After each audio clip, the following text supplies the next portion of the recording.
Assalamualaikum warahmatullahi wabarakatuh. Halo Sobat Putri Aceh, saya Adi Suara dari Terminal Tipe Al Soe, Balai Pengelola Transportasi Darat Kabupaten Provinsi Aceh, melaporkan Senin 2 Januari 2023. Kondisi arus lalu lintas di Jalan Medan Banda Aceh, tepatnya di Jalan Akses Terminal Tipe Al Soe, terpantau ramai dan lancar.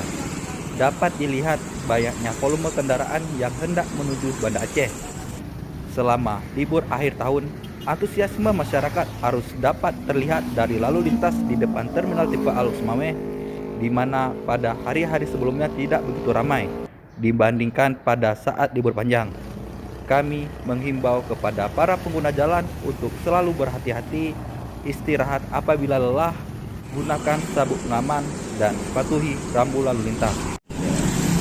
Sekian yang dapat kami laporkan dari